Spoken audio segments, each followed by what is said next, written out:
Good evening, everyone, and thank you for joining us for this evening's edition of Reporter's Notebook. Today, I am joined by Amber Joseph.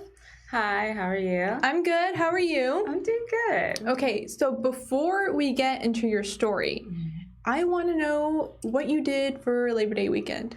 So I worked Labor Day and Labor Day weekend, so I got to hang out with Zoe, our first alert meteorologist here.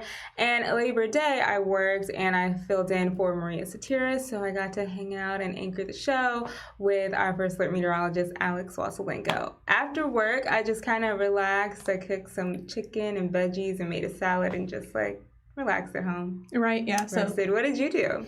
I was working dayside.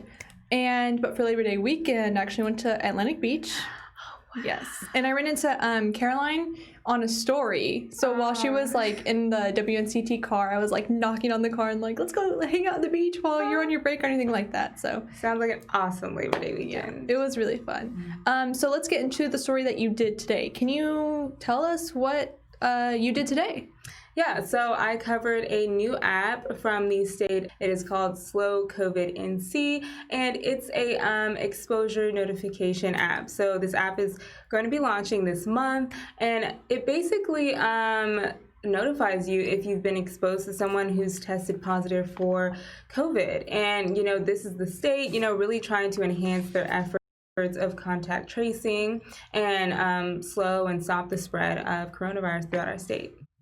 Right, and so something that I am seeing from, one of the concerns had been about privacy, about data, and, kind of people are concerned about sharing their location or what they may search or whatever stored on their phone, and maybe the state might have access to that. Can you tell us if that's gonna happen with this app, or how does that look like? Yeah, so basically they will use Bluetooth, and they basically send out a random code, very anonymous, and if there's another person near you with the app and they notify that they've tested positive, they'll alert you and let you know you've been in close contact with someone who has tested positive.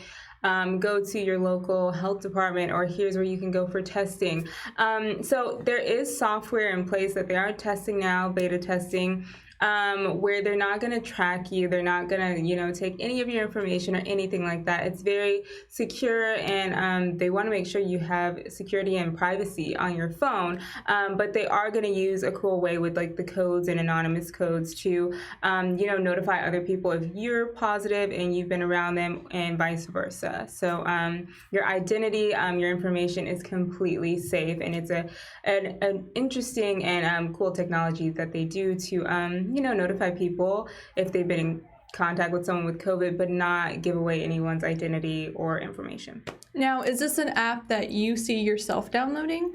I actually do. I think it's really helpful, and I think, if everyone uses it, the state officials say, if everyone uses it correctly and, lets the app know, I have tested positive for COVID, or, I'm showing COVID symptoms, I think it can really help. Mm-hmm. And so, do you think this might be actually a step towards where health and technology might go, even besides COVID? Do you think that this will be used for other sorts of viruses or anything that might kind of cause concern among society, like when flu season comes about? Right. I think we're in a society where all of us are on our phones, it's the thing that we use every day. And I think state officials notice that. And I think this app is a great way for them to, continue, fighting the spread of COVID. And I think it's amazing that they're using technology to do that. So I know that they said, an ideal, institution or group of people to use this app are universities and college students with the outbreaks, younger people always on their phone, everything is on their phone. So they recommend that they use this to kind of help with those outbreaks that are going on along university campuses. So even though you say that you may use it, would you be open to maybe just exploring downloading more apps that talk about health? I know personally I have the MyFitnessPal app, and I track how many steps I have a day, or how many steps the count of my steps for each day. And then I also track what I eat, just for like health and fitness concerns. Yeah. Is that something that you think that this is actually just going to be a part of everyday life, that people are going to, you know, go to their phones to really rely on health advice? And if so, what do you think of that? I think it's amazing. I think it's convenient, it's easy, and it's accessible.